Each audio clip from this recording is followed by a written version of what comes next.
Assalamualaikum dan salam Malaysia Madani. Bersama saya Putri Syaza dalam sorotan berita Lensa Bahayu.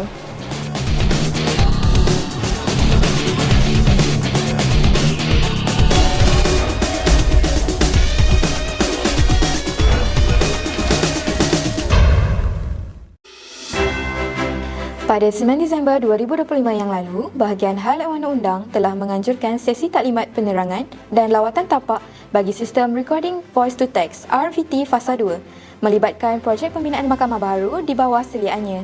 Program ini berlangsung di Kompleks Mahkamah Kuala Lumpur, KMKL, bagi memperkukuh kefahaman teknikal mengenai penggunaan sistem RVT Fasa 2 dalam pengurusan prosiding kehakiman secara lebih teratur, efisien dan sistematik. Sesi ini menghimpunkan Wakil Pejabat Ketua Pendaftar Mahkamah Persekutuan, Bahagian Teknologi Maklumat, Mahkamah Kuala Lumpur, Jabatan Kejeraya HOPT dan HODT, Pasukan Projek Persekutuan Negeri PPPN Pahang, Kedah dan Perak, serta perunding dan kontraktor projek.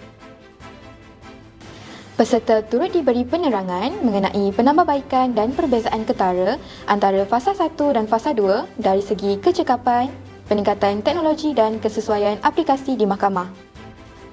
Lawatan ke bilik perbicaraan KMKL yang telah melaksanakan sistem RVT Fasa 2 turut diadakan sebagai demonstrasi operasi sebenar.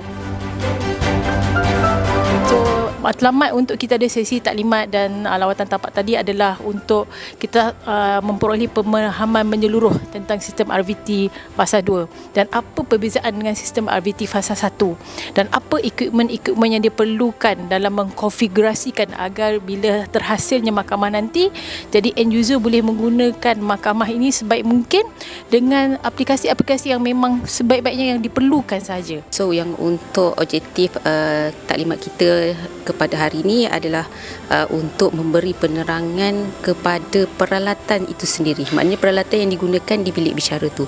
So kita tekankan dekat sini adalah mengenai spesifikasi peralatan itu sendiri bagi memastikan kita punya sistem RVT itu dapat digunakan dan dapat diintegrasikan juga dengan portal RVT sedia ada dan juga sistem CMS lah.